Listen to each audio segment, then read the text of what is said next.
करूं? विवश हूं, नियम नहीं तोड़ सकता। क्या हुआ सर्वेश्वर? किस नियम की बात कर रहे हैं आप? महादेवी, धरती पर मेरा अंश धरती के लिए बनाए गए नियमों से बाध्य है, इसलिए समय से पहले बड़ा नहीं हो सकता। नहीं तो जी में आता है कि उन दुष्टों के सिर काटकर धूल में मिला दूं जो मेरे माता पिता को कष्ट दे रहे हैं। सत्य कहते हैं आप। जो संतान माता पिता के कष्ट पर मौन रह जाए वो अयोग्य और कर्महीन होती है। पर यह आतंक केवल माता पिता के कष्ट तक सीमित नहीं है महादेवी। विद्यार्थियों की शिक्षा की भी हानि हो रही है। सहस्रार्जुन उन्हें एक स्थान पर टिकने ही नहीं देता, तो उनकी शिक्षा पूरी कैसे होगी? महादेवी, ऋषि जमदग्नि रात्रि को भी शिक्षा प्रदान इसलिए कर रहे हैं कि दिन की हानि की पूर्ति होनी है। परंतु ऐसी स्थिति में विद्यार्थियों की मनस्थिति कुछ ऐसी हो जाती है कि उनका पूरा ध्यान शिक्षा पर नहीं रहता। आचार्य भयभीत हैं, शिक्षार्थी आतंकित हैं, और यह सब कुछ देखकर भी मैं कुछ नहीं कर सकता महादेवी, मैं कुछ नहीं कर सकता।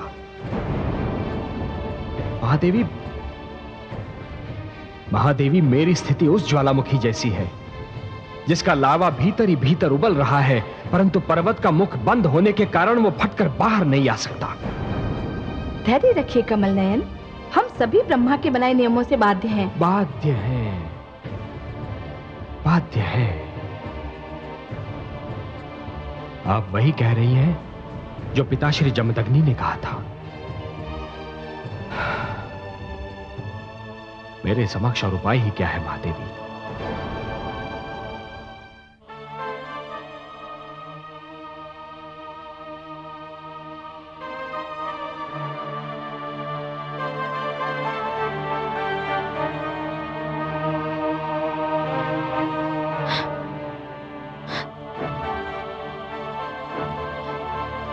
पुत्र राम कहाँ गया? नहीं, स्वामी थक कर सोए हैं, इन्हें जगाना उचित ना होगा। मैं स्वयं देखती हूँ।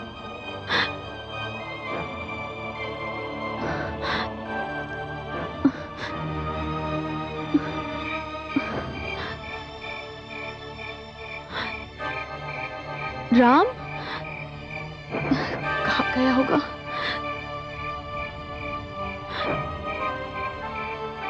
राम,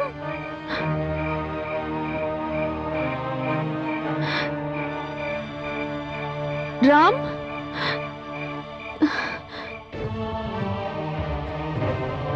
राम, राम,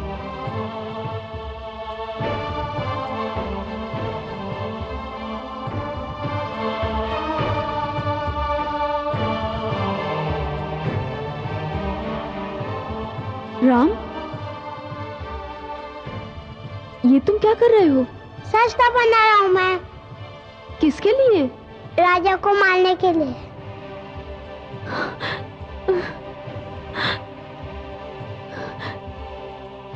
ये दुष्ट शस्त्र अर्जुन, देख तेरे कारण ये क्या हो रहा है। जो बालक मुख से शस्त्र शब्द का उच्चारण नहीं कर पाता था, आज वो शस्त्र बना रहा है। तूने एक बालक से उसका बालपन छीना है। संसार तुझे इस पाप के लिए कभी क्षमा नहीं करेगा।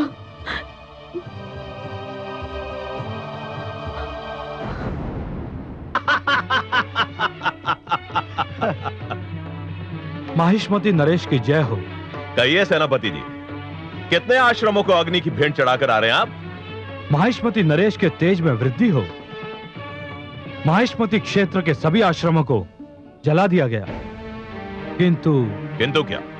आश्चर्य की बात है महाराज कि एक दिन में हम लोग जितने आश्रम जलाते हैं, दूसरे दिन उससे कहीं अधिक आश्रम धरती पर उभर आते हैं। और ये सब देखकर हमारे सैनिकों का साहस शिथिल पड़ता जा रहा है। महाराज, क्या यह उचित नहीं होगा कि इस अन्याय और सहन शक्ति के खेल को अब बंद कर दिया जाए? सेनापति, यदि तुम हमारे पिताश्री के समय से हमारे सेवक न रहे होते तो हम तुम्हारे इस दुस्साहस का उत्तर अपनी खड़ग से देते। क्या तुम्हारे हृदय में इन दुष्ट ऋषियों के प्रति सहानुभूति उत्पन्न हो रही है?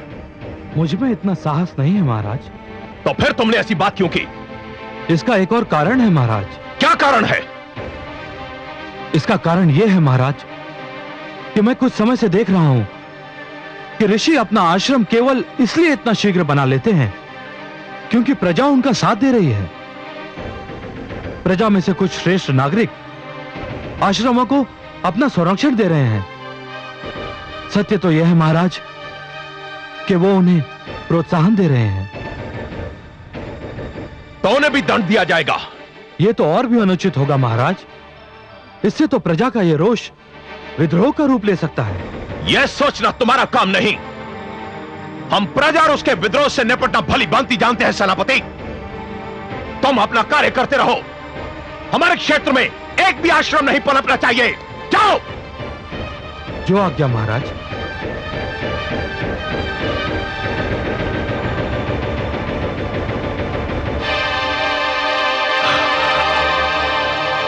ऋषि जमदग्नि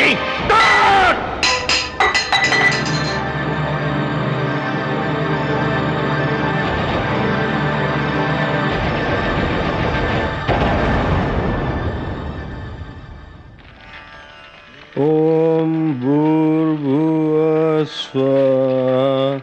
तत्सवितुर्वरेण्यं भर्गो देवस्य धीमहि धियो यो न प्रचोदयात्।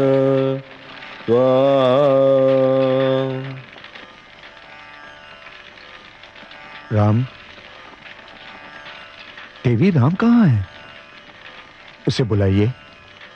आज उसका उपनयन होना है और उसे यज्ञ के समस्त नियम भी समझाने हैं। स्वामी, मैंने तो उसे आने को कहा था, ना जाने कहाँ रह गया।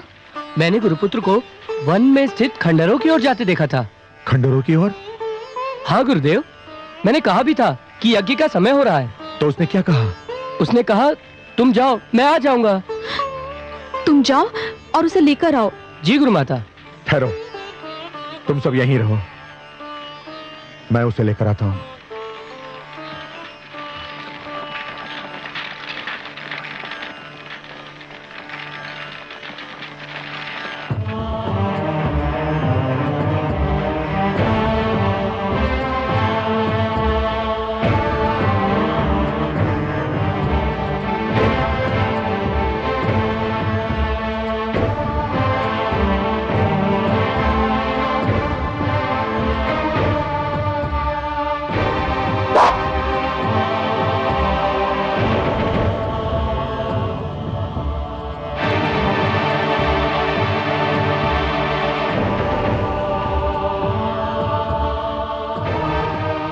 तुम्हारा लक्ष्य बदल गया है पुत्र? तनिक भी नहीं बदला पिताश्री। देखिए, ठीक उसी स्थान पर है जिसे मैंने बाण के लिए चुना था।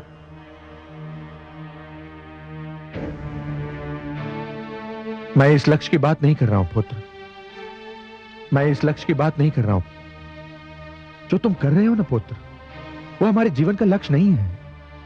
क्यों पिताश्री? इसलिए कि हमारे जीवन का लक्ष्य कुछ और है पुत्र।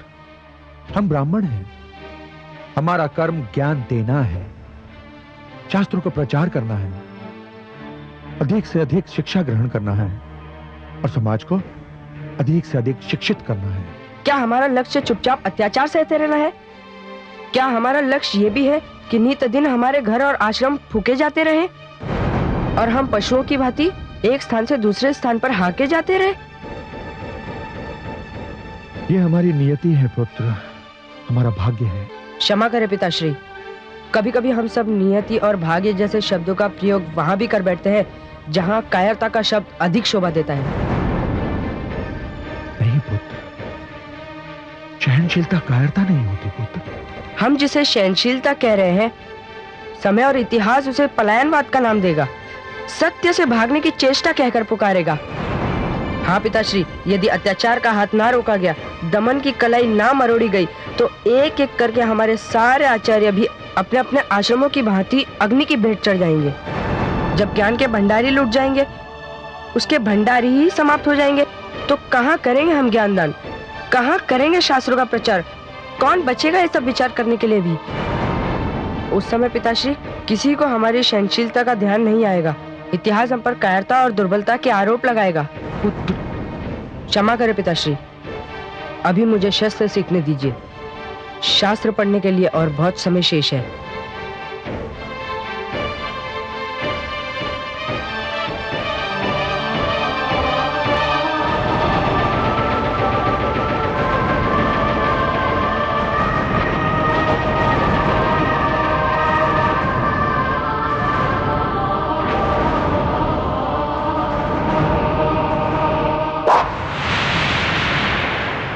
ओम भूर्भुवः स्वः तत्सवितुर्वरेण्यं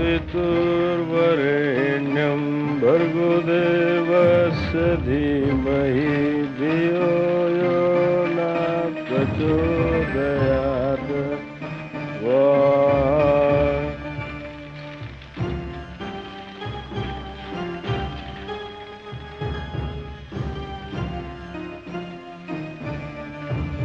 राम, ये फल फूल, ये रक्षाबंधन, ये सब लेकर मेरे पास क्यों आए हो? मुझे आपको अपना गुरु बनाना है पिताश्री। गुरु? मैं तो तुम्हारा जन्म से गुरु हूं पुत्र। आज तक तुम्हें जो शिक्षा मिली है वो किससे मिली है पुत्र? निसंदेह आपसे मिली है पिताश्री, परंतु वो तो शास्त्र विद्या सिखाई थी आपने। अब तक आप शास्त्रीय नियमों की शिक्षा देते रहे हैं। मैं समझा नहीं, तुम और क्या चाहते हो पुत्र? मैं आपसे शस्त्र विद्या सीखना चाहता हूँ। पुत्र, मैं पहले भी तुमसे कह चुका हूं कि मैं तुम्हें शस्त्र विद्या नहीं सिखा सकता। क्या मैं पूछ सकता हूँ कि जब आप समस्त राजाओं और राजपुत्रों को शस्त्र विद्या सिखा सकते हैं तो अपने ही पुत्र को क्यों नहीं सिखा सकते? राजपुत्र क्षत्रिय होते हैं पुत्र। शस्त्र विद्या की संपूर्ण जानकारी क्षत्रिय धर्म का अंश है, बल्कि स्वयं क्षत्रिय धर्म है।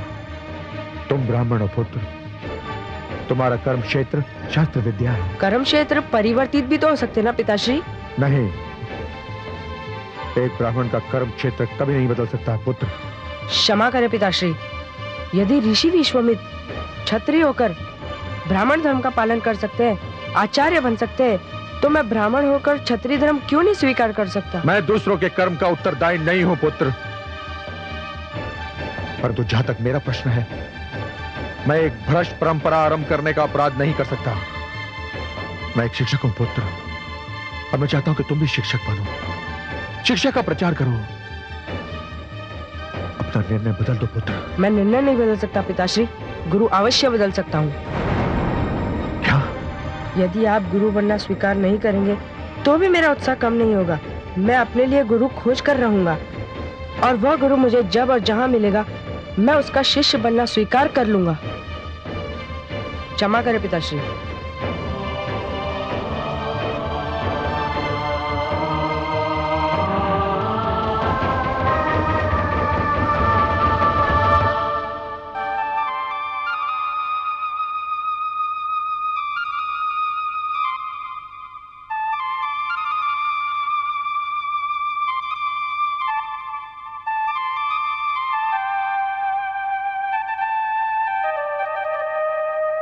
माताश्री, माते, मुझे बुलाया आपने माते? हाँ, तनिक जाकर देखो कि पुत्र राम कहाँ गया है।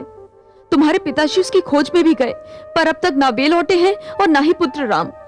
रेणुका, वो अब लौटेगा भी नहीं। ये आप कैसी अशुभ बातें कर रहे हैं स्वामी? क्यों नहीं लौटेगा मेरा पुत्र? कहाँ गया है? रेणुका, आपका पुत्र एक ऐसे पद पर निकल पड़ा है कि यदि वो वहां से वापस लौटकर आया भी तो वो नहीं रहेगा जिसे आपने जन्म दिया है। वो नहीं रहेगा जिसका मैंने पालन पोषण किया था। आप ये कैसी बातें कर रहे हैं स्वामी? मेरे तो प्राण निकले जा रहे हैं। आप स्पष्ट रूप से क्यों नहीं कहते? क्या हुआ है मेरे पुत्र को? किस पथ पर चल निकला है वो स्वामी? मैं सत्य कह रहा हूं रेणुका। जिस डगर पर आपका पुत्र यात्रा कर रहा है वो डगर हमारे संस्कारों की ओर नहीं आती, हमारे सिद्धांतों के विपरीत है। आपने क्या पहेलियां बुझाने की सौगंध खा रखी है स्वामी? आप क्यों मेरी व्याकुलता बढ़ा रहे हैं? रेणुका, हमारे पुत्र ने ब्राह्मण संस्कार त्याग कर क्षत्रिय संस्कार अपना लिया है। वो शास्त्र को छोड़कर शस्त्र को थाम लिया है। ज्ञान, शिक्षा, विद्या के मार्ग से हटकर वो युद्ध, आक्रमण और रणभूमि के मार्ग की ओर मुड़ गया। रेणुका, ये तो होना ही था स्वामी। क्या होना ही था रेणुका? पुत्र, तुम जाओ। जी माते।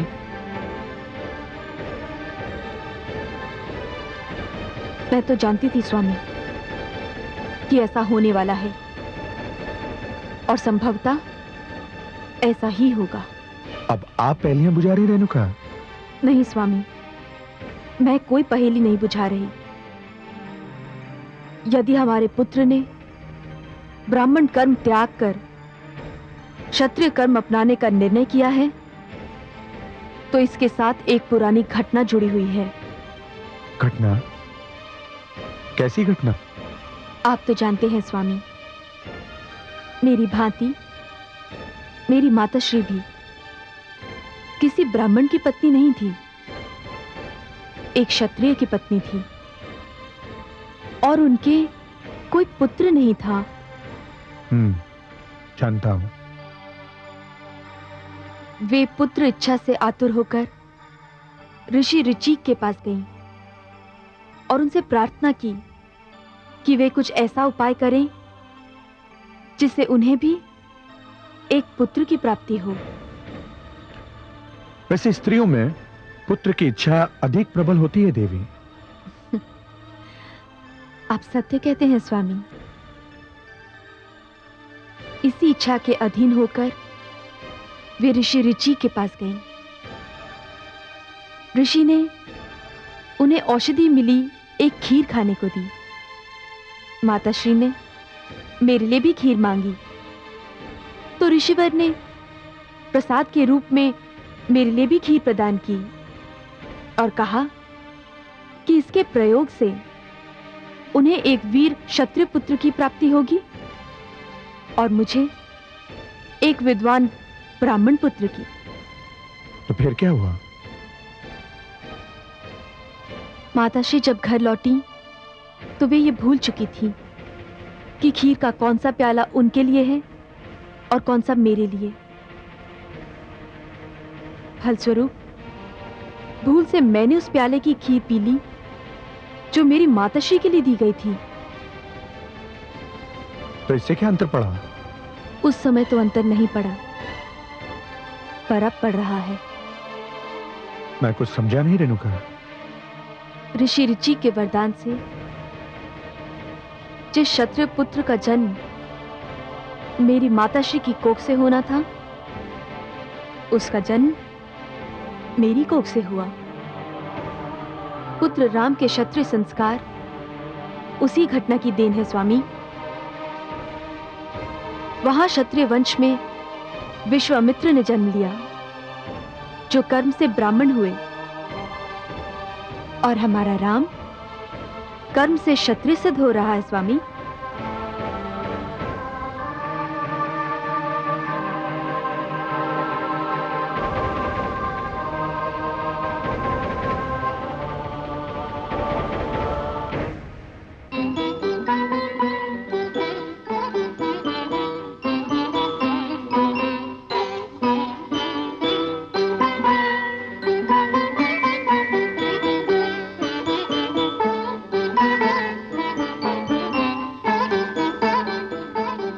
माहिष्मती नरेश की जय हो। प्रणाम महारानी। सेवक आपके आदेशानुसार अपना अभियान संपन्न करके सफल लौट आया है। सेनापति कितने राज्यों का हमारे अधीन बनाकर लौटे हो?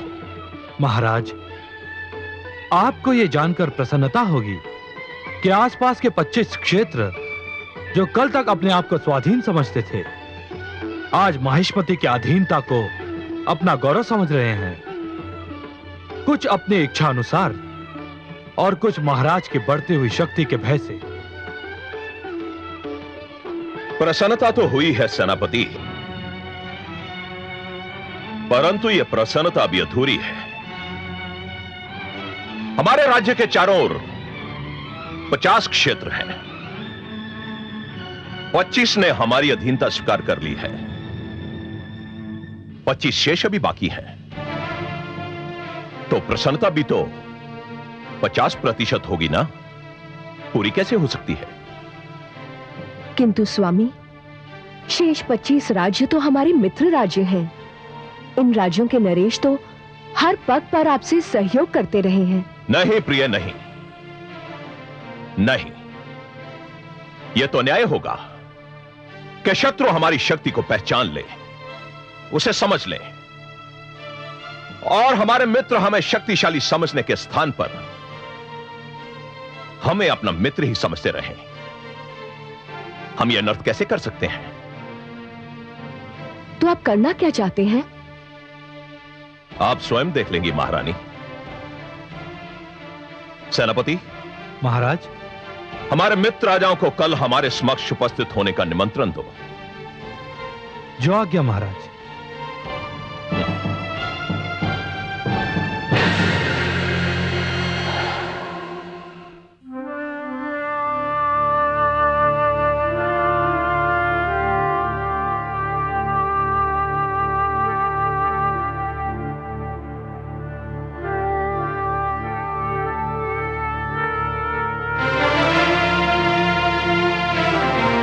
कमल नयन, हे पद्मनाभ, वो मुख जिसका ध्यान आते ही मन में आस का उजाला फैल जाता है, जिसका नाम लेते ही नेत्रों में आशा दीप जगमगा उठते हैं, उसी मुख पे आज चिंता की छाया देखकर मैं अत्यंत चिंतित हो रही हूँ।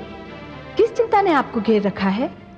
चिंता तो नहीं महादेवी, परंतु हाँ, एक विडंबना ने मेरे विचार को घेर लिया है। तनिक मैं भी तो सुनो, वो कौन सी विडंबना है?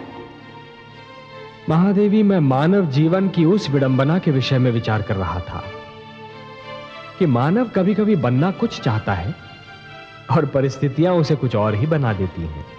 क्या आपका संकेत रेणुका पुत्र राम की ओर है? हाँ महादेवी, देखिए ना, मेरे इस अंश ने प्रथम बार पूर्ण मानव के रूप में जन्म लिया, और वो भी एक विद्वान, एक गुरु, एक आचार्य के घर में, एक सुशील नारी की गोद में जन्म लिया। उसके रूप में मानव समाज को एक विद्वान, एक गुरु और एक आचार्य भी मिल सकता था, परंतु परिस्थितियां उसे योद्धा बनने पर विवश कर रही हैं महादेवी। उसके हाथ से पुस्तक छीनकर उसमें शस्त्र थमा रही हैं। जो दोनों हाथों से ज्ञान लुटा सकता था महादेवी, उसके दोनों हाथों में धनुष और बाण पकड़ा दिए परिस्थितियों ने। हाँ कमल नयन, जो शांति का संदेश दे सकता था वो युद्ध का उपदेश दे रहा है। जिसे उस मार्ग पे जाना था जहाँ विद्या, ज्ञान और शांति है, वो उस मार्ग पर निकल पड़ा है जहाँ युद्ध, आग और रक्त है। किंतु इसमें उसका तो कोई दोष नहीं। कमल नयन, आपने सर्वथा उचित शब्द का प्रयोग किया है। परिस्थितियों ने उसे विवश किया है। वो इस मार्ग पर अपनी इच्छा से नहीं आया, उसे इस मार्ग पर ढकेल दिया गया है, और इसका कारण है सहस्त्रार्जुन। क्यों कर रहा है वो ये दुष्कर्म? महादेवी, मानव का जीवन शांत और सुखी बनाने के लिए ईश्वर ने उसके मार्ग में सहस्रों दीप जलाए हैं। उसके पास वेद, शास्त्र और अनेक अनेक धर्म ग्रंथ भेजे हैं, जिनमें जीवन के सिद्धांतों का वर्णन किया है, जीवन की सीमाओं की परिभाषा लिखी हुई है।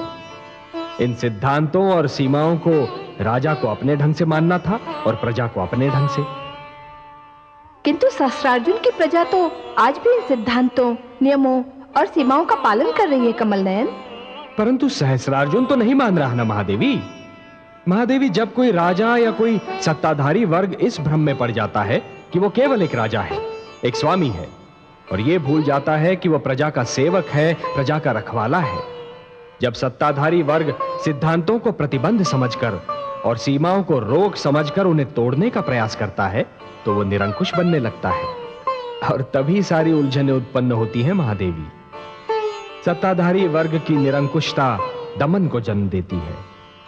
दमन उत्पात का कारण बनता है, उत्पात अराजकता उत्पन्न करता है, और फिर अराजकता विद्रोह का रूप धारण कर लेती है महादेवी। जब पीड़ित और आतंकित वर्ग की पीठ पीछे हटते हटते दीवार से लग जाती है महादेवी, जब उनके लिए और पीछे हटना संभव ही नहीं होता, तो फिर वो अपने प्राणों की रक्षा करने के लिए आगे बढ़ जाते हैं।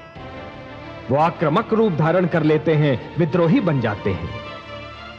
ये मानव जीवन का एक विषम मोड़ होता है महादेवी, जिस मोड़ पर समाज बदलते हैं, इतिहास बदलते हैं। नहीं, हम नहीं भागेंगे, हम शत्रुओं का सामना करेंगे। हम नहीं डरेंगे, शत्रु का सामना करेंगे। शस्त्र अर्जुन को यह विश्वास हो गया है कि हम उसके सामने ठहर नहीं सकते। हम विद्यार्थी हैं, शास्त्री हैं, हमारे हाथों में पुस्तकें हैं, शस्त्र नहीं। हम उसके आतंक के समक्ष चुपचाप सिर झुका देंगे। इसीलिए उसका साहस हर बीते दिन बढ़ता जा रहा है। सत्य कहते हैं आप गुरुपुत्र, इस आतंक पर रोक लगनी चाहिए। और उसका एक ही ढंग है, सहस्त्र अर्जुन को यह बता दिया जाए कि हमारे मन से उसके आतंक का भय निकल चुका है। हमने उसके सामने ठहरने का साहस जुटा लिया है। यदि हम पर आक्रमण होगा तो हम अपनी रक्षा करेंगे। हमें मरना ही पड़ा तो हम उनको मारकर ही मरेंगे। बोलो, क्या तुम मेरे साथ हो? हाँ, हम सब तुम्हारे साथ हैं।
वृक्षों पर चढ़ और वहीं से बाणों की वर्षा आरंभ कर दो। चलो।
वो देखो ऊपर है, चलो।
आ गए, चलो।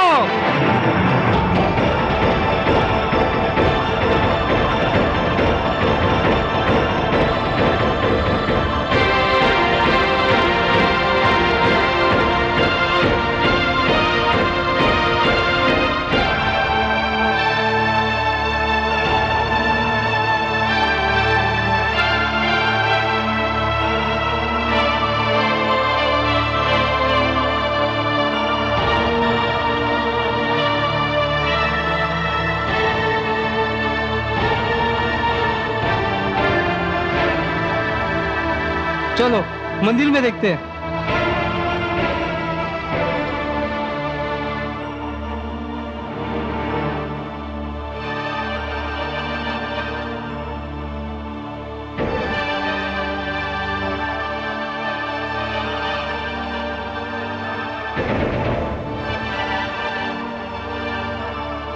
कहाँ छुप गया?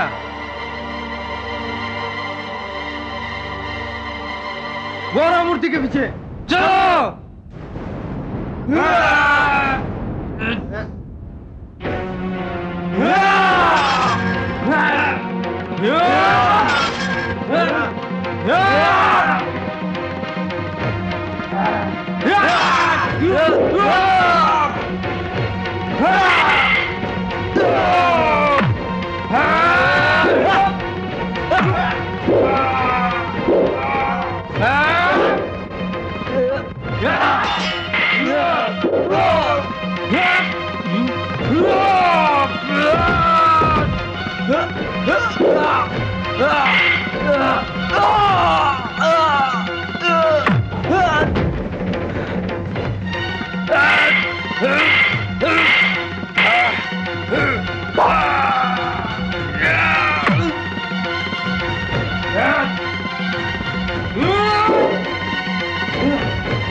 जिसके मन पर रात दिन होता रहे प्रहार, सहन करे चुपचाप वह कब तक अत्याचार। मिल जाए जग में जिसे शिव शंकर की छां,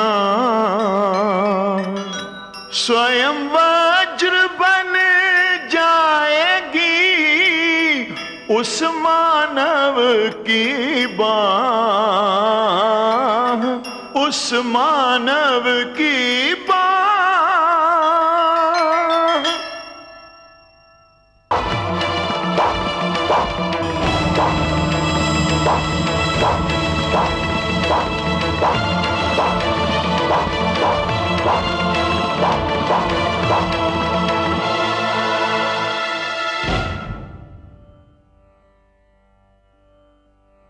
शस्त्र तो अपना कार्य तब का कर चुका वत्स, तुम्हारा बैरी मृत्यु को प्राप्त हो चुका है, परंतु तुम्हारा क्रोध अभी तक शांत नहीं हुआ। हे शिव, मैं आपको पहचान गया। मेरे पिताश्री ने जिस रूप का वर्णन किया था वही रूप मेरे समक्ष है, किंतु यह भेंट कितनी अनूठी है। मैं तो समझ रहा था कि मैं दुष्ट सहस्त्रार्जुन के सैनिकों से दूर भाग रहा हूँ, परंतु मुझे ये ज्ञात नहीं था कि मैं वास्तव में आपकी ओर आ रहा हूँ। हे कैलाशवासी, मेरा प्रणाम स्वीकार कीजिए। पुत्र, तुम्हारे आक्रोश ने मुझे तुम्हारे सम्मुख प्रकट होने पर विवश कर दिया। क्या मेरा आक्रोश अनुचित था? जो जन्म से दुष्ट सहस्त्रार्जुन और उसके सैनिकों का आतंक देखता रहा, उससे आक्रोश के अतिरिक्त और किस वस्तु की आशा की जा सकती है? तुम्हारा आक्रोश अनुचित नहीं है वत्स, अधीर हो जाना अनुचित है। सहस्त्रार्जुन के एक दो सैनिकों का वध करके तुम उसके आतंक का अंत नहीं कर सकते। क्यों नहीं कर सकूंगा? इसलिए कि सहस्त्र अर्जुन बहुत शक्तिशाली है और ये शक्ति उसकी कठोर तपस्या का वरदान है। उसे बहुत बड़ा वरदान मिला है। तो क्या इस वरदान का कोई उत्तर नहीं है उतनी ही कठोर तपस्या। कैसी तपस्या होगी? हे शिव, मुझे बताइए, मैं ये तपस्या अवश्य करूंगा। ये तपस्या मंत्र जाप द्वारा नहीं, शस्त्र विद्या सीख कर परिपूर्ण होगी। तुम्हें 10 वर्ष तक ऐसी शस्त्र विद्या सीखनी होगी जिसका प्रयोग बहुत कम हुआ है। परंतु हे नीलकंठ, मेरे पिताश्री तो शस्त्र विद्या को ब्राह्मण संस्कारों के विरुद्ध समझते हैं। मुझे कौन देगा ये शिक्षा? कहाँ मिलेगी ये शिक्षा? कौन होगा मेरा गुरु? ये शिक्षा तुम्हें कैलाश पर मिलेगी और ये शिक्षा मैं दूंगा तुम्हें। वत्स, मैं तुम्हारा गुरु होना स्वीकार करता हूं। जाओ, अपने माता पिता से कैलाश यात्रा की अनुमति ले आओ। पूर्णमासी की संध्या को मैं तुम्हारी प्रतीक्षा करूंगा। जाओ वत्स। मैं धन्य हो गया प्रभु।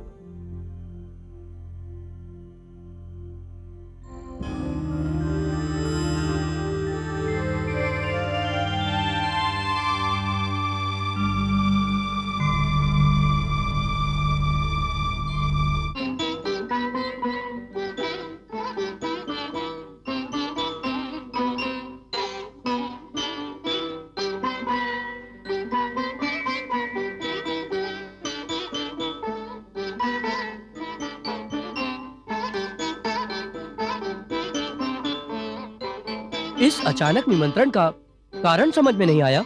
महाराज सहस्रार्जुन ने आसपास के सभी क्षेत्र जीत लिए हैं। संभवतः यही शुभ समाचार सुनाने के लिए हम सबको यहाँ आमंत्रित किया है। संभवतः क्यों कह रहे हो मित्र? हमें बुलाने का अवश्य यही कारण होगा, अन्य कोई कारण हो ही नहीं सकता। विराजिए, आइए आइए।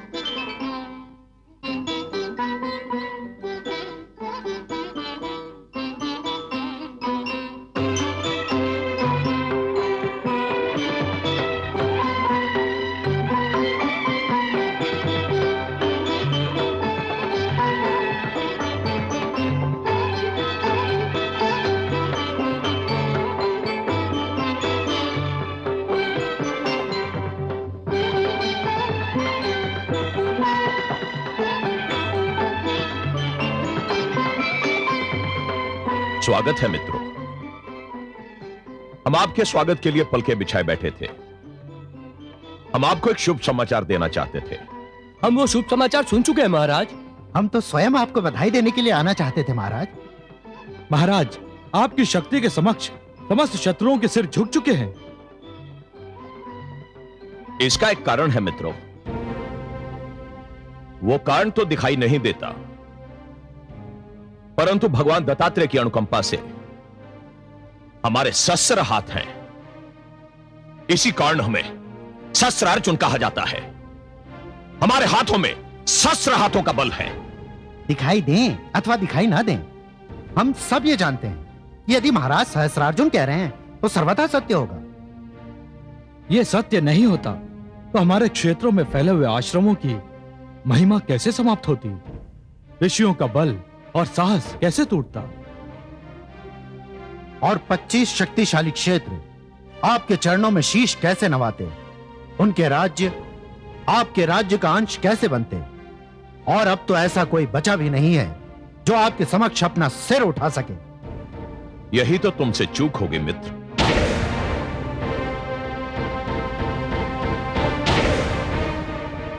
पच्चीस राज्य हमारे राज्य का अंश बन गए। 25 नरेशों के सिर हमारे चरणों में झुक गए, परंतु 25 राज्य हमारे राज्य का अभी तक अंश नहीं बने। 25 नरेशों के सिर अभी तक हमारे चरणों में नहीं झुके।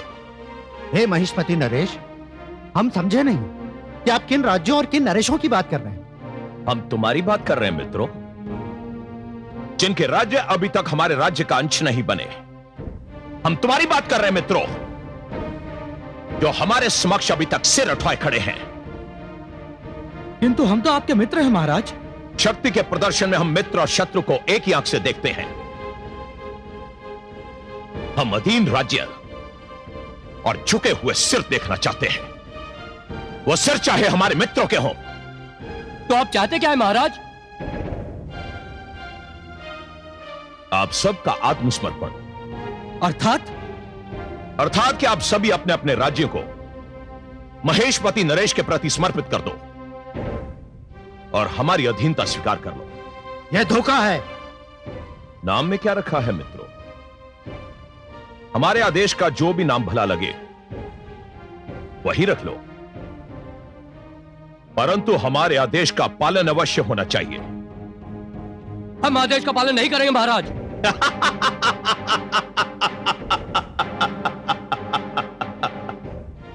तो फिर क्या करोगे मित्रों? विद्रोह करेंगे हम। विद्रोह करेंगे। सेनापति, बंदी बना लो इन धूर्तों को। विद्रोह करेंगे। सैनिकों, बंदी बना लो सबको। विद्रोह करेंगे। विद्रोह करेंगे हम। विद्रोह करेंगे।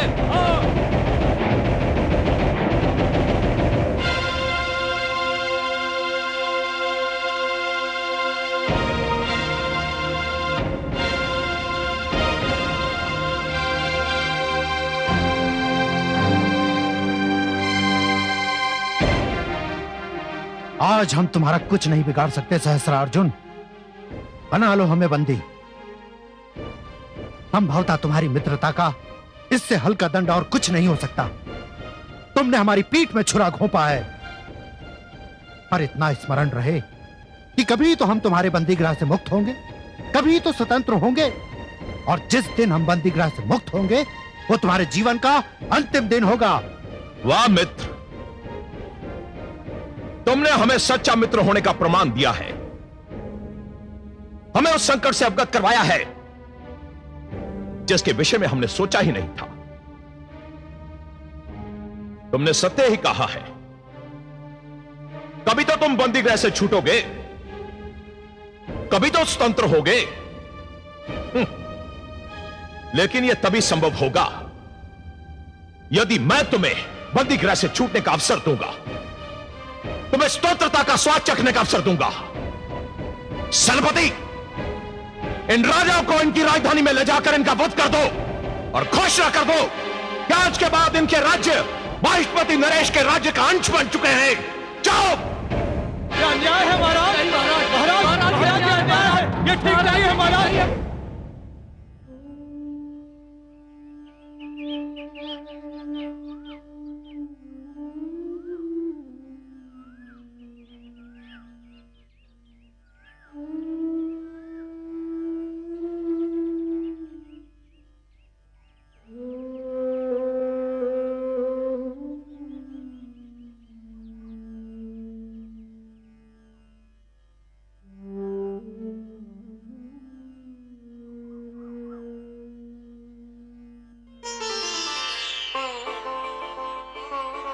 प्रणाम माते।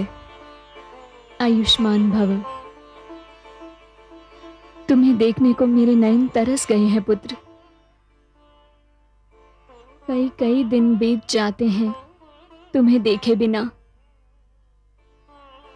तुम क्या जानो माँ की ममता क्या होती है पुत्र। जानता हूँ माते, जानता हूँ मैं। माते, मैं आपकी ममता का ऋण नहीं चुका पा रहा हूँ, आपको वो सुख नहीं दे पा रहा हूँ जो कि एक पुत्र का धर्म है, पर क्या करूं, मैं विवश हूं। विवश हो? किससे? किसने विवश किया तुम्हें पुत्र? मेरे संकल्प ने, मेरे निश्चय ने, मेरे निर्णय ने। और आज भी मैं आपको कोई सुखद समाचार देने नहीं आया हूं। मैं आपसे दूर जा रहा हूं 10 वर्ष के लिए। जा रहे हो? 10 वर्ष के लिए? तुम कहाँ जा रहे हो पुत्र? मैंने शिवशंकर के पास कैलाश पर्वत पर जाने का निर्णय किया है। मैं उनके साथ 10 वर्ष तक रहकर उनसे शस्त्र विद्या सीखूंगा। आपकी अनुमति लेने आया हूं। जब निर्णय ले ही लिया है तो अनुमति की कोई आवश्यकता तो रह ही नहीं जाती पुत्र। अपने जीवन के विषय में निर्णय लेने की अनुमति तो तुमने मुझसे मांगी नहीं। अब जाने के लिए अनुमति मांगकर औपचारिकता क्यों निभा रहे हो? ऐसा मत कहिए माते। आप तो भली भांति जानती है कि परिस्थितियों ने मुझे इस निर्णय पर विवश कर दिया है। ऐसा लगता है पुत्र, इस संसार में केवल मां और ममता ही विवश नहीं है, शेष सब किसी न किसी कारण से विवश हैं। क्या बात है राम, कहां जा रहे हो तुम? तो माता की अनुमति की आवश्यकता पड़ गई है? मैं कैलाश जा रहा हूं पिताश्री। कैलाश? क्यों? क्योंकि मैं इस निष्कर्ष पर पहुंच चुका हूं कि अत्याचार को चुपचाप सहते रहना भी स्वयं पर अत्याचार है। आतंक का मुक्त दर्शक बने रहना भी आतंक को प्रोत्साहित करना है। मैं सहस्त्रार्जुन का अत्याचार और आतंक समाप्त करने के लिए भगवान शिव से शस्त्र विद्या सीखने जा रहा हूँ। मैं तुम्हारे विचारों से सहमत नहीं हूं पुत्र, किंतु मुझे अभी ये लगता है कि तुम अधीर हो उठे हो, तुम धैर्य से कार्य नहीं ले रहे हो पुत्र। आप जिसे धैर्य कहते हैं, मुझे उस पर आत्महत्या का संदेह होता है। मुझे मृत्यु से डर नहीं लगता पिताश्री, किंतु मैं उस मृत्यु के नाम से भी घृणा करता हूँ जो केवल इसलिए आ दबोचे कि हमने जीने का प्रयत्न ही नहीं किया था। पुत्र, यदि तुम जाने की हट कर रहे हो तो जाओ, किंतु एक बात याद रखना पुत्र, ब्राह्मण कभी हत्यारा नहीं होता। यदि मेरा ब्राह्मण होना ही मुझे अन्याय से लड़ने से रोकता है तो जाइए पिताश्री, मैं आज से ब्राह्मण नहीं रहा।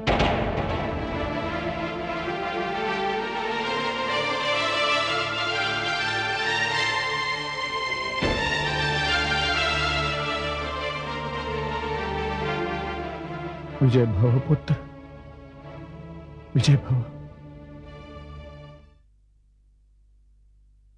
ये आपने अच्छा नहीं किया स्वामी। मैं राजनीति में नारियों का हस्तक्षेप सहन नहीं करता। ये राजनीति की नहीं, आचरण की बात है। जिन मित्रों ने आपके हर बुरे भले में आपका साथ निभाया, उनके साथ ये व्यवहार सर्वथा अनुचित और असभ्यतापूर्ण है।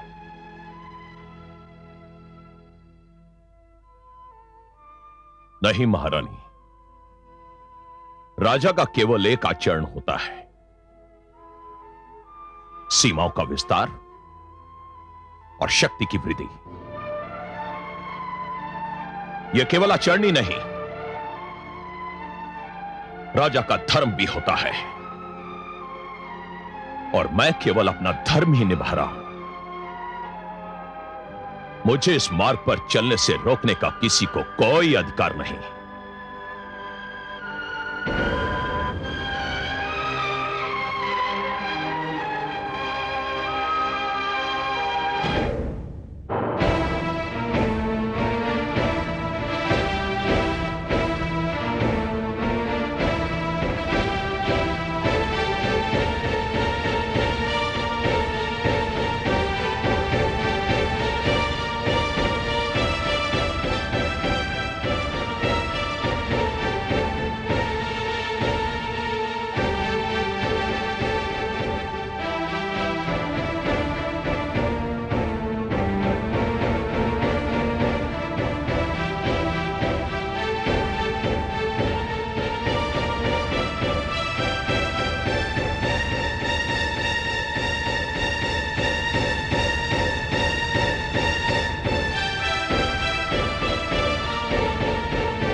भ्राताश्री, क्यों ना हम कल सुबह आखेट पे चले? इसके लिए हमें आज्ञा लेनी पड़ेगी। अरे हम महाराज सहस्त्रार्जुन के पुत्र हैं, हमें किसी की आज्ञा की क्या आवश्यकता? अरे उन्हीं की आज्ञा की आवश्यकता है हमें।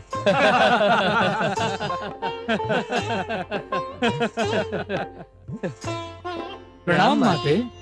आयुष्मान भव। क्या बात है माते, आप बहुत अधीर दिखाई दे रही हैं। अधीर नहीं, भयभीत कहो पुत्र। भयभीत? किससे भयभीत हैं आप? समय से, भविष्य से। बात क्या है माते? पुत्रों, बुरा समय आने की पहचान ये है कि मनुष्य सीधी राह पर चलते चलते उल्टी राह पर मुड़ जाता है। कौन उल्टी राह पर मुड़ गया है माते? तुम्हारे पिताश्री। वो कैसे? जब मित्रों से विश्वासघात किया जाने लगे, जब सहयोगियों के अधिकार छीने जाने लगे, जब साथ देने वालों का साथ छोड़ दिया जाए, तो जान लो कि समय संकट लेकर तुम्हारी ओर दौड़ा चला आ रहा है। हम अब भी कुछ समझे नहीं माताश्री। पिताश्री ने ऐसा क्या कर दिया है? तुम्हारे पिताश्री ने अपने सहयोगी राजाओं को बंदी बनाकर उनके वध का आदेश दे दिया है। उनके राज्यों को माहिष्मती की सीमाओं में मिला लिया है। यह सब उचित नहीं है। मैंने उन्हें समझाने का भरसक प्रयास किया, पर वे नहीं माने। पुत्रों, तुम मेरी सहायता करो, मेरे साथ चलो। उन्हें समझाओ कि यह विनाश का मार्ग है, अनर्थ का मार्ग है। पुत्रों, तुम्हारी मां तुम्हें ममता की दुहाई दे रही है। चलिए माताश्री।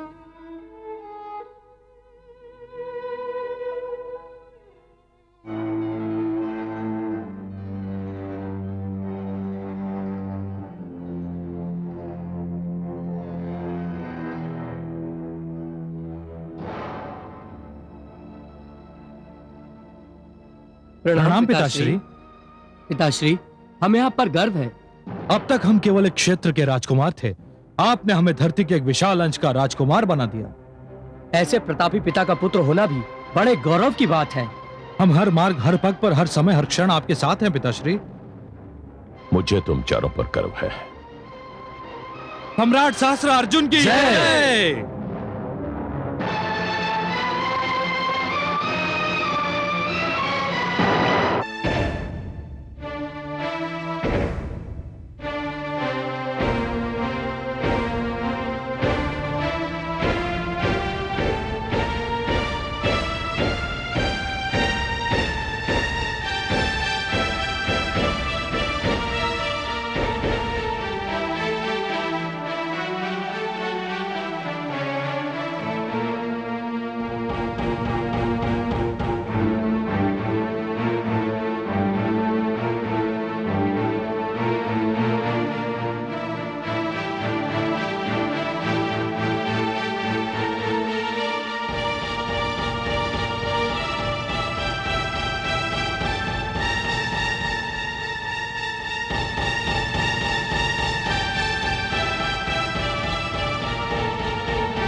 आओ पुत्र, निश्चित समय पर आकर तुमने शिष्य धर्म का प्रथम पाठ पूर्ण किया।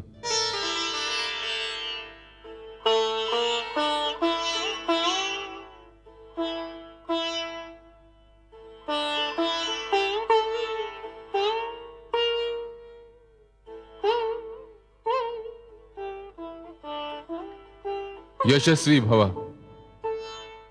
चिरंजीवी भव।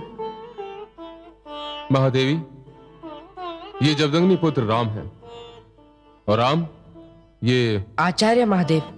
माता का परिचय देने की आवश्यकता नहीं है। जिनसे संसार की सारी माताओं को मातृत्व का दान मिलता है, ये वो जगदम्बा है। महादेवी, देखा आपने किस प्रकार हमारा शिष्य हमारे कैलाश को रंगोली से सजाता आया है।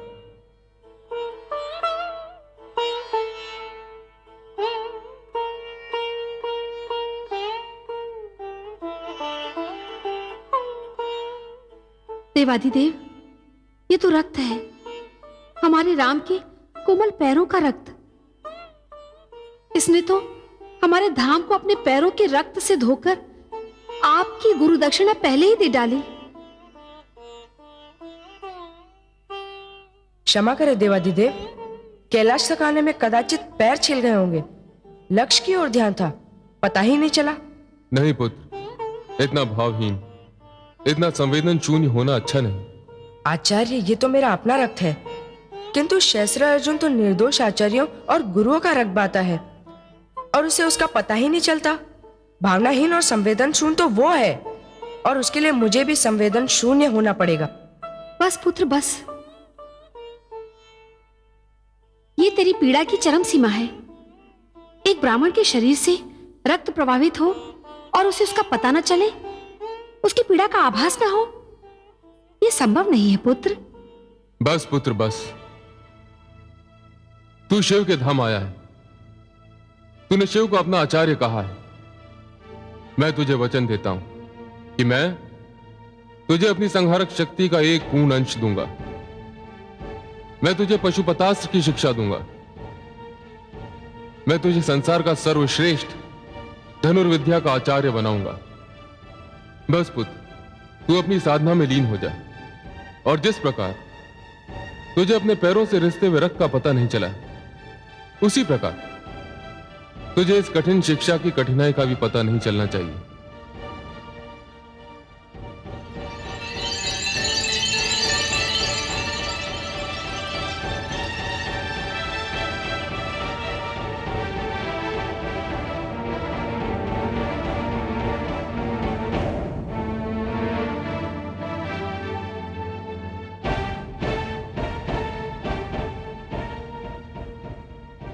हे जमदग्नि पुत्र राम, मैं शिव गुरु शिष्य परंपरा के अनुसार तुम्हें अपना शिष्य स्वीकार करता हूं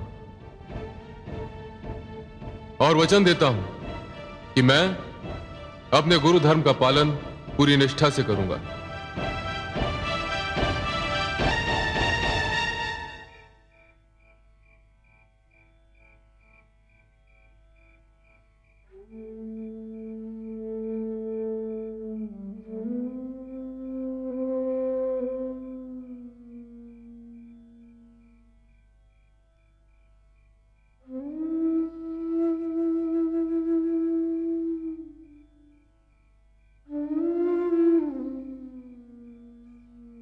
रेणुका,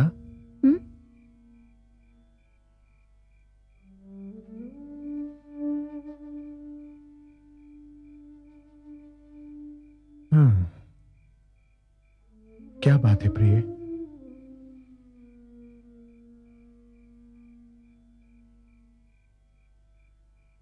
जिस पूर्णमासी के चंद्रमा को देखकर सारा संसार प्रसन्न होता है, आज उसी चंद्रमा को देखकर आपके मुख पर इतनी उदासी क्यों है?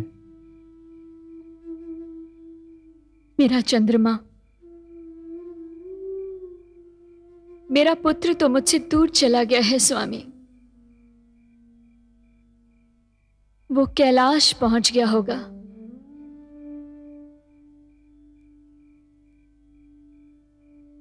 मैं तो चंद्रमा को इसलिए निहार रही थी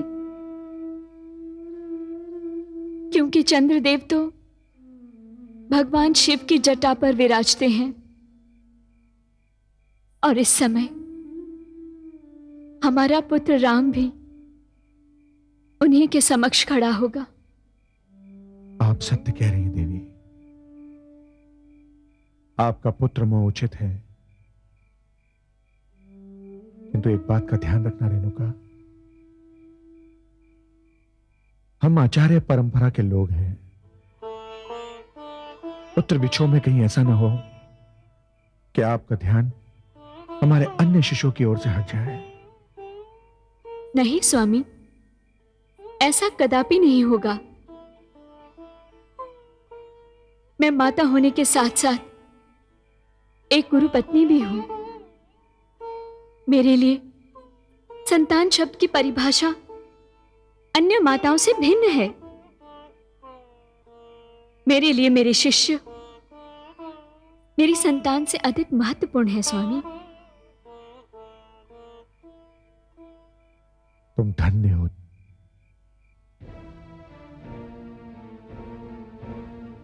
देवी, क्या राम सो गए? राम सो गए? ये कैसा परिहास है स्वामी? स्वयं प्रश्न किया और स्वयं हंस दिए। देवी, मैंने कहा क्या राम सो गए? अब यदि राम सो गए तो संसार का क्या होगा? इसका तात्पर्य नहीं समझी मैं महादेव। राम तो सचमुच ही सो गया। देवी, हमें स्मरण रखना चाहिए कि राम कोई साधारण बालक नहीं है, वे श्री हरि विष्णु के अंश अवतार हैं। हाँ स्वामी, मैं तो ये भूल ही गई थी। मुझे तो यही स्मरण था कि आपके शिष्य के रूप में मुझे एक और कार्तिकेय मिल गए हैं। मैं मां हूं, धरती मां। कैसी विचित्र घटना घटी है। भगवान विष्णु के अंशावतार जमदग्नि जैसे महान ऋषि के पुत्र जामदग्नि ने राम के गुरु का स्थान स्वयं महादेव ने ले लिया है। पालन करता शिष्य और संहार करता गुरु। जिस दिन यह शिक्षा पूर्ण होगी, वो दिन सहस्रार्जुन जैसे पापियों के लिए अंतिम दिन होगा। मेरे लिए क्या आज्ञा है गुरुदेव? तुम्हारे अभ्यास का पहला चरण आज से आरंभ होगा वत्स। हे गुरुदेव, मुझे क्या करना होगा? तुम्हें हिमजल में खड़े होकर धनुर्विद्या का अभ्यास करना होगा। प्रत्येक बाण छोड़ने के पश्चात तुम्हें अपना हाथ उस शीतल हिमजल में डुबोना होगा। तुम्हारा यह अभ्यास एक दो दिन का नहीं होगा, पूरे 10 वर्ष का होगा। किंतु उस हिमजल की शीतलता को आत्मसात कर लेने और इस कठोर अभ्यास के पश्चात तुम एक ऐसे धनुर्धारी बन जाओगे जिसके जैसा दूसरा धनुष बाण चलाने वाला इस धरती पर अनंत काल तक जन्म नहीं ले सकेगा।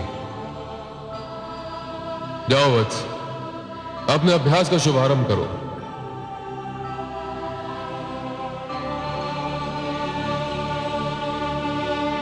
जाओ वत्स।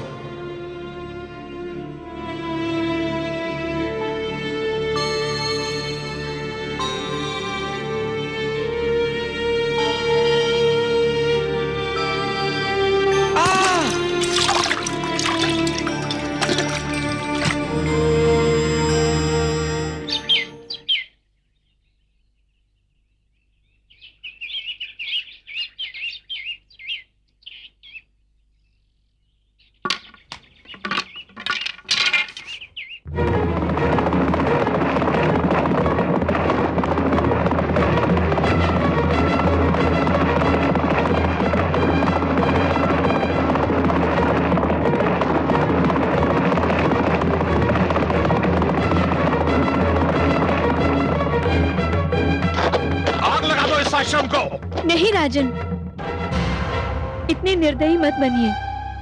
अभी तो इस आश्रम को बने एक पहर भी नहीं बीता है।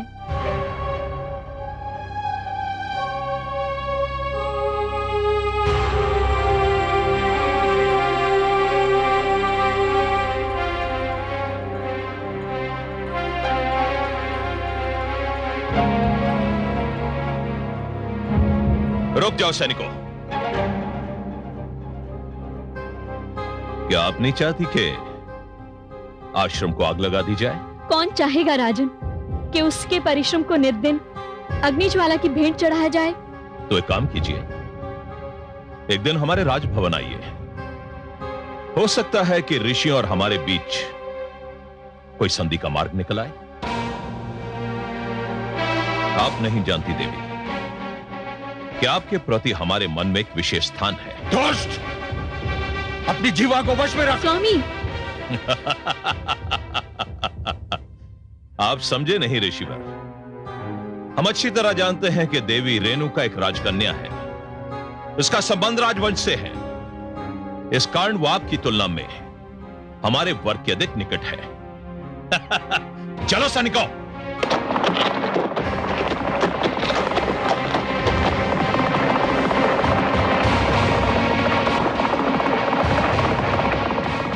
तुमने मुझे क्यों रोका रेणुका? मैं उस दुष्ट को उसकी दुष्टता का उत्तर अवश्य देता। स्वामी, वो पागल है और पागल कभी किसी की नहीं सुनता। वो केवल अपनी कहता है और मैं नहीं चाहती स्वामी कि वो किसी प्रकार की हानि आपको पहुंचाए।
देवी, आप चाहते क्या हैं राजन? क्यों आप बार बार हमारी एकाग्रता को भंग करने के लिए आ जाते हैं? तुम्हें यह बताने के लिए देवी कि कोमल पुष्प केवल मधुवन की शोभा बनते हैं। यदि आपको ये पता है तो आपको इस बात का भी ज्ञान होगा राजन कि राजा राजमहलों की शोभा बढ़ाते हैं। वे बार बार आश्रमों और पाठशालाओं पर आकर अपने घोड़े की टापों से उनका विध्वंस नहीं करते, उनका नाश नहीं करते राजन। हम केवल राजा नहीं देवी, सम्राट सहस्त्रार्जुन है। यह पूरा क्षेत्र हमारा है और क्षेत्र के कण कण पर हमारा अधिकार है। आप कब तक हमारी सहनशीलता की परीक्षा लेते रहेंगे राजन? विचित्र बात है, यही प्रश्न तो हम आपसे करने वाले थे। अर्थात कब तक ली जाती रहेगी हमारी सहनशीलता की परीक्षा? अब तक हम शीतल पवन के झोंके के लिए दम साधे खड़े रहेंगे। प्रतीक्षा करते करते एक दिन तुम्हारा दम घुट जाएगा राजन। मैं सहस्त्रार्जुन हूं देवी, इससे पहले मैं अपने हर प्रतिद्वंदी की सांसें छीन लूंगा। राजन, किस प्रतिद्वंदी की बात कर रहे हैं आप? यदि आप अब भी नहीं समझे ऋषिवर, तो कभी नहीं समझ पाएंगे। तो फिर आप ही समझा दीजिए ना राजन। कोई आवश्यक नहीं ऋषिवर कि हर बात हर एक की समझ में आ जाए। समझने वाले स्वयं ही समझ लेते हैं। चलो!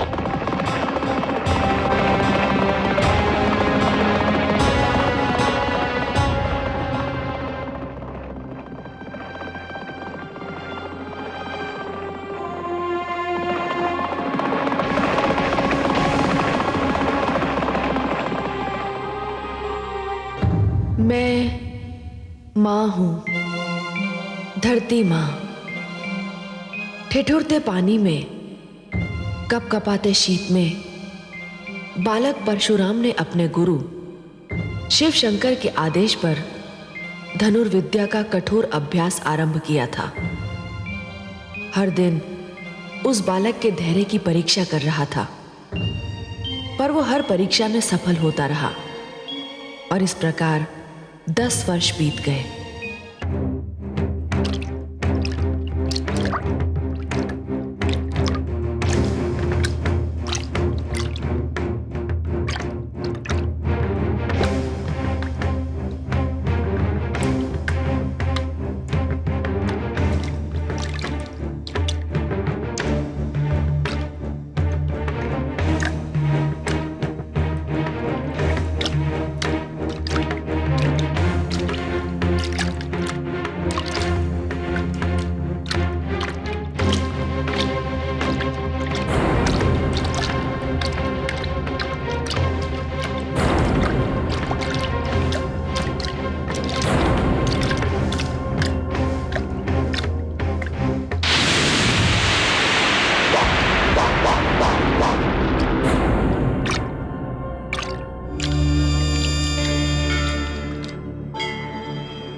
पार्वती पते हर हर महादेव शंभो।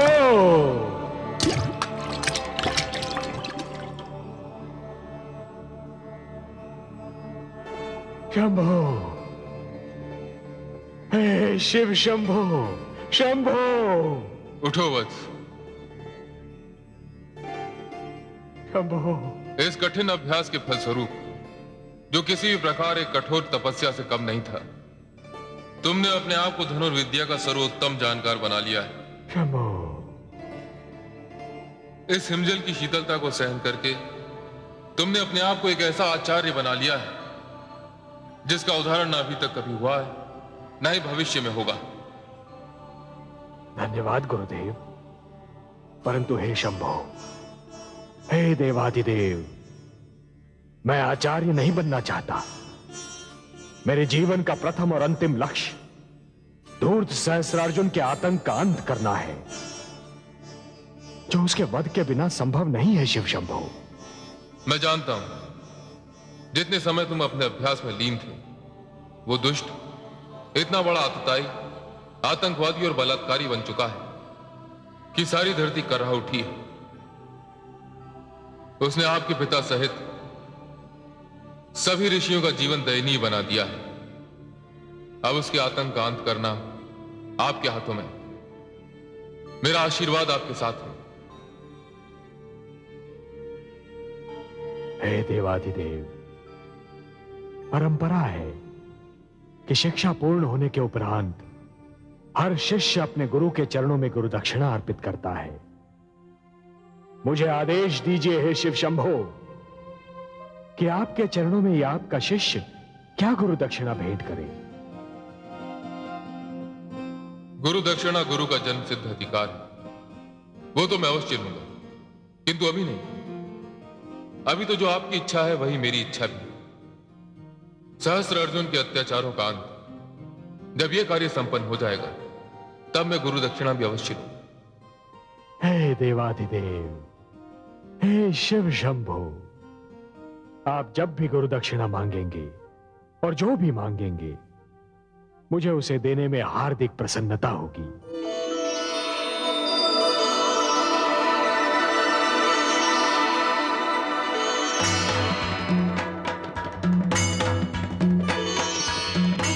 ये लीजिए, आज से पिनाक धनुष आपका हुआ। इसे अपने साथ ले जाइए। परंतु सहस्त्र अर्जुन को समाप्त करने के लिए यह धनुष पर्याप्त नहीं होगा। अतएव मैं आपको एक ऐसा शस्त्र दूंगा जिसका शस्त्र के रूप में प्रयोग अभी तक नहीं हुआ है। एक ऐसा शस्त्र जो आपकी पहचान बनेगा, जिसका नाम आपके नाम के साथ सदा के लिए जुड़ जाएगा।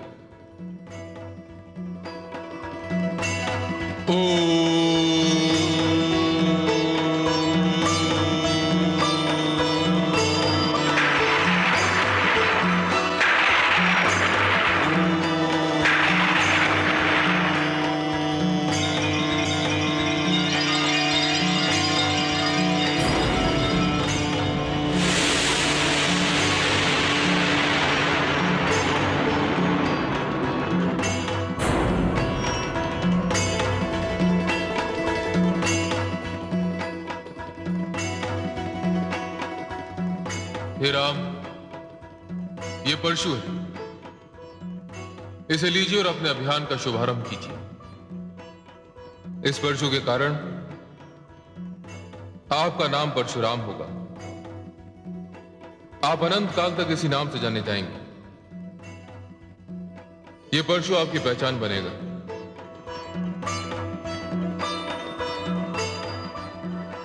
आपको पूरी रात इस शस्त्र की पूजा करनी होगी।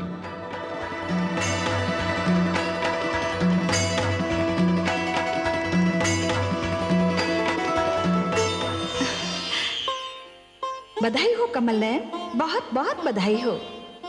मैं न कहती थी कि आपका अंश अवतार यदि हमारे शिव शंभू के पास जा रहा है तो वहां से कुछ ऐसा ही लेकर लौटेगा जो आज तक कभी किसी ने नहीं पाया। हे पद्मनाभ, जिस प्रकार ताल कभी किसी को प्यासा नहीं लौटने देता, उसी प्रकार हमारे शिव शंभू के द्वार से कभी कोई रिक्त हाथ नहीं लौटता। उन्होंने आपके अंश अवतार को न केवल ऐसा शस्त्र दिया है जिससे कोई नहीं बच सकता, वरन एक ऐसा नाम भी दिया है जिसे सदा के लिए संसार स्मरण रखेगा। बधाई के लिए बहुत धन्यवाद महादेवी, परंतु सत्य पूछिए तो मैं ये निर्णय ही नहीं कर पा रहा हूं कि इस अवसर पर मुझे हर्षित होना चाहिए या चिंतित। क्यों? आप आप ऐसा क्यों कह रहे हैं कमल नयन? आपका अंश अवतार सहस्त्रार्जुन के आतंक को मिटाने जा रहा है। ये तो हर्ष का विषय है, इसमें चिंता की क्या बात है? महादेवी, सारा संसार मुझे पालनहार के रूप में जानता है और मेरा ये अंशावतार हिंसा के मार्ग का पथिक होने जा रहा है। ये तो ऐसा हुआ महादेवी जैसे श्रावण की घनघोर घटा वर्षा के स्थान पर सूरज की तपती किरणें लुटाने लगे। ये तो परस्पर विरोधी बात हुई ना महादेवी? कदापि नहीं। हे सर्वेश्वर, जो पालनहार होता है वही संरक्षण भी देता है और जो संरक्षण करता है वही सुरक्षा भी देता है। मानव की सुरक्षा के लिए शस्त्र उठाना हिंसा नहीं होता। आपका अंशावतार वही कर रहा है जो उसका धर्म है। आपने साधारण स्थितियों में मानव के लिए पालनहार का चरित्र निभाया है, परंतु जब भी उस पर अत्याचार हुआ है आपने पाप विनाशक बनकर सुरक्षा प्रदान की है। यही तो आपके चरित्र का सौंदर्य है। इसी ने आपको आराध्य बनाया है। इसीलिए आपको चिंतित होने की कोई आवश्यकता नहीं। किन शब्दों में आपका आभार प्रकट करूं महादेवी? मेरे मन का बोझ हल्का करने के लिए ऐसे सुंदर शब्दों का चयन केवल आप ही कर सकती थी, और ये शब्द अपना सौंदर्य केवल आप ही की मधुर वाणी से प्रकट कर सकते थे। आपने मेरी सारी चिंता मिटा दी। आपको कोटि कोटि धन्यवाद।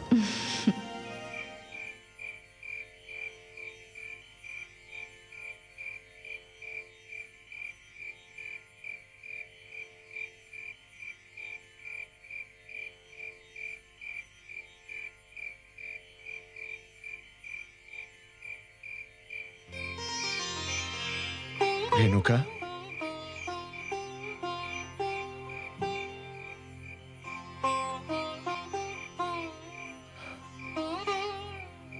रेणुका, क्या सोच रही हो रेणुका? स्वामी, पूरे 10 वर्ष बीत गए हैं, मैंने राम को नहीं देखा। पता नहीं जीते जी मैं उसका मुख देख भी पाऊंगी कि नहीं। ऐसा मत कहो रेणुका, धीरज रखो। भगवान के घर देर है, अंधेर नहीं है। वो अवश्य लौटेगा। कब लौटेगा स्वामी? जब मेरे नैनों की ज्योति बुझ चुकी होगी, जब मेरे सांसों की श्रृंखला टूट चुकी होगी, तब लौटेगा स्वामी। ऐसा मत कहो रेणुका, मुझे पूरा विश्वास है कि अब उसके लौटने में अधिक समय नहीं है। और फिर वैसे भी हमारे शेष 4 पुत्र तो हमारे साथ ही है ना। पिताश्री, क्या बात है पुत्रों? लगता है उस दुष्ट सहस्त्रार्जुन को हमारे इस ठिकाने का भी पता चल गया। हाँ पिताश्री, उसके सैनिक तो इसी ओर आ रहे हैं। दुष्ट हमें धरती के किसी भी अंश पर चैन से जीने नहीं देगा। जिसने अपनी शक्ति का दुरुपयोग करने की ठान ली हो रेणुका, उसका सामना धीरज और सहनशीलता से किया जा सकता है। समाप्त हो गई है मेरी सहनशीलता, टूट गए हैं मेरे धीरज के बांध। अब मैं और धीरज नहीं धर सकती स्वामी। तो और हम कर भी क्या सकते हैं? मैं स्वयं दुष्ट सहस्त्रार्जुन के समक्ष जाऊंगी स्वामी। क्या? और तुम उसके समक्ष पहुंचकर क्या करोगी? मैं उससे ये कहूंगी स्वामी कि आतंक और अत्याचार की भी एक सीमा होती है। कदाचित एक स्त्री की फटकार सुनकर उसे लज्जा आ जाए। नहीं रेणुका, मैं आपको उसका परामर्श नहीं दूंगा। क्यों स्वामी? देखो रेणुका, सहस्त्रार्जुन जो कुछ कर रहा है वो जानबूझकर कर रहा है, सोच समझ कर रहा है। लज्जा, आचरण, सभ्यता और शालीनता जैसे शब्द उसने अपने शब्दकोश से निकाल फेंके हैं। आप उसकी भाषा समझ नहीं पाएंगी और वो आपकी भाषा समझना नहीं चाहेगा। रेणुका, आपको वहां जाने से कोई लाभ नहीं होगा। स्वामी, मैं एक ऋषि पत्नी भी हूं और एक राजकन्या भी, इसलिए मुझे भली भांति ज्ञात है कि राजाओं से किस प्रकार की भाषा में बात की जानी चाहिए। मेरा विश्वास कीजिए स्वामी, जिस प्रकार मैं सहस्त्रार्जुन से बात करूंगी, उसकी निर्लज्जता का कवच चीर चीर हो जाएगा।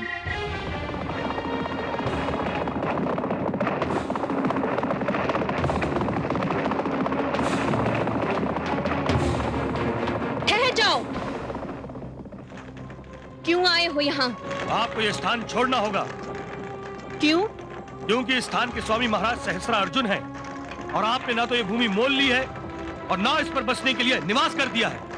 और यदि हम ये स्थान ना छोड़े तो फिर हमको वही करना होगा जो हम सदा करते आए हैं। तुम्हारा आश्रम जला देंगे हम। यही महाराज का आदेश है। तब तो मैं स्वयं तुम्हारे महाराज के समक्ष जाऊंगी और उन्हें बताऊंगी कि उनका अत्याचार और हमारा धैर्य दोनों अपनी अपनी सीमाएं पार कर चुके हैं।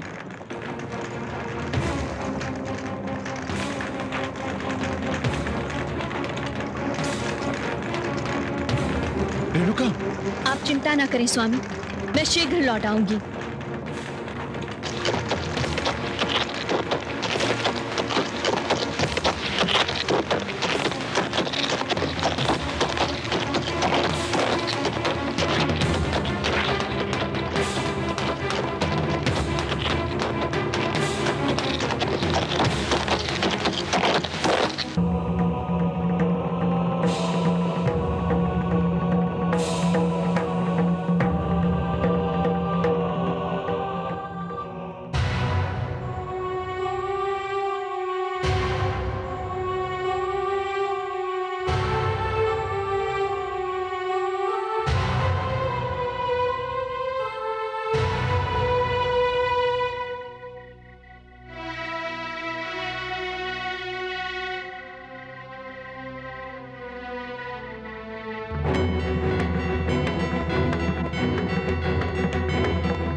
क्या आप नहीं चाहती कि आश्रम को आग लगा दी जाए?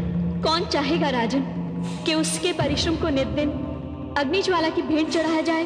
तो एक काम कीजिए, एक दिन हमारे राजभवन आइए। हो सकता है कि ऋषि और हमारे बीच कोई संधि का मार्ग निकल आए। आप नहीं जानती देवी कि आपके प्रति हमारे मन में एक विशेष स्थान है। आप समझे नहीं ऋषिवर। हम अच्छी तरह जानते हैं कि देवी रेणुका एक राजकन्या है। उसका संबंध राजवंश से है। इस कारण वो आपकी तुलना में हमारे वर्ग के अधिक निकट है। यदि आप अब भी नहीं समझे ऋषिवर, तो कभी नहीं समझ पाएंगे। तो फिर आप ही समझा दीजिए ना राजन। कोई आवश्यक नहीं ऋषिवर कि हर बात हर एक की समझ में आ जाए। समझने वाले स्वयं ही समझ लेते हैं। कोई आवश्यक नहीं ऋषिवर कि हर बात हर एक की समझ में आ जाए। समझने वाले स्वयं ही समझ लेते हैं।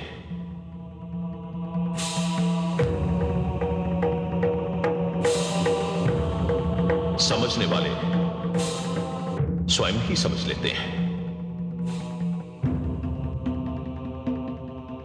पिताश्री, पिताश्री आप अभी तक सोए नहीं? रात्रि के कितने पहर बीत चुके हैं पुत्र?